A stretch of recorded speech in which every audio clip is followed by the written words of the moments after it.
From Forex Traders Daily, this is your daily analysis with Ross Mullins, live from Richmond, Virginia.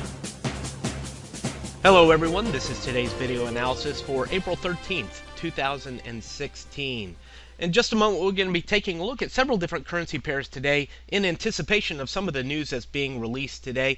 But just a quick note, looking at the news calendar, about a half an hour from the recording of this video at 8:30 a.m. Eastern U.S. time, there is several pieces of news and data being released out of the U.S. Definitely want to watch for that for a clue to direction and sentiment. And then coming up again at 10 a.m. Eastern U.S. time today, we have several pieces of news coming out of Canada, which would, of course, affect any pairs that have the Canadian dollar in them. So we'll take a look at each of the pairs and see what we might anticipate depending on the release of those key pieces of data. Let's go ahead and jump right into the AUDUSD, the Australian versus the U.S. dollar. All week long, we've been talking about the resistance level up here between 76.75 and 7700. Yesterday, I took a sell into the 76.75 level. I've had to endure a little bit of time while it took a little bit of a rally above the 7700 level, but now finally coming back for us. Now we're sitting 20 pips of profit on the trade. Of course, we're looking for it to continue lower. And of course, that news coming up in a half an hour from now or so, if it's positive for the US dollar, of course, we'll look for this to go down. If we get some good news for the US dollar, this pair would typically go down. If it's negative news, it'll likely turn back higher again. So we want to watch for that. Of course, we have the trade manager already applied to the trade, so it will close this out if the market turns higher. But 22 pips right now on the trade, looking for it to continue to go down if we get that positive news out of the U.S. Again, I think our first target will be this pink shaded area at 76.15, 7600 for the Australian dollar today. Again, negative data would likely send this back higher again above the 7700 level for the Australian dollar. NZD-USD, we've been watching for resistance on this currency pair. It's continued to pressure a little bit higher now, challenging all the way up into the 69.50s again over the past several hours. Interesting here, if I zoom it in a little bit, you can see that we've created somewhat of a double top. Not exactly the same high as we saw last time, but definitely coming into a very similar area there into the 69.50. So if that becomes our reversal point, we'll watch for clues and evidence of reversal. At this point, not in any trades on the New Zealand dollar. Moving over to the US yen, we're starting a little bit of a rally higher. Again, positive news out of the US today. Could see the continuation of this rally and pressuring back towards the next resistance level into the 110 level. So we're continuing to watch this.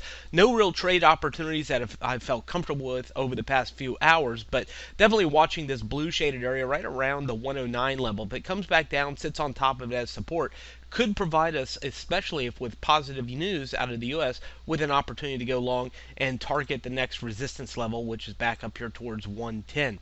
Moving on to the USD CAD, this will be a significantly volatile currency pair to watch today, potentially volatile currency pair to watch today. We have the US data, the Canadian data. I definitely would suggest staying out of this one until we see how the market is going to handle that news today. But we go down here to the 4-hour time frame. Yesterday I suggested selling on the breakout underneath the pink shaded area. If you happen to get into those sells from the 29.20 or so level, it moved all the way down here into the 27, so it was a very profitable scenario if you happen to get into the sells underneath the pink shaded area targeting the yellow zone from yesterday's morning analysis video. So good news there on the fall. Now waiting for another opportunity. I definitely wouldn't suggest selling it right now.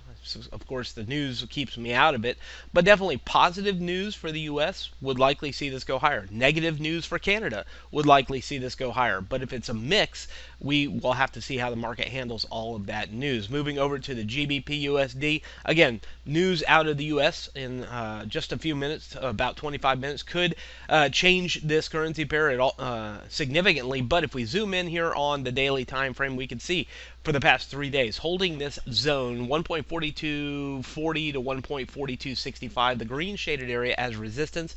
We're just sitting right underneath the 50-period moving average. That's a 50-period simple moving average sitting right above the market, holding just underneath it right now as resistance.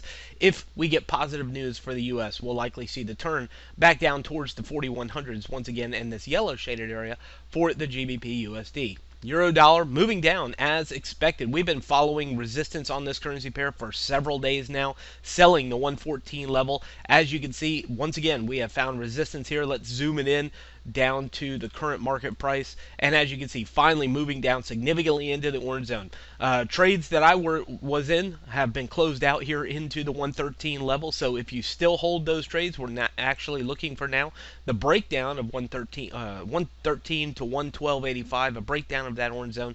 We'll look for it to go lower, but I am out of all the trades from the 114 level at the current moment, looking for a new opportunity over the next several hours. Again, negative news for the U.S. would likely see this turn right back around and head back towards 114. A break of 114 goes higher. Positive news for the U.S.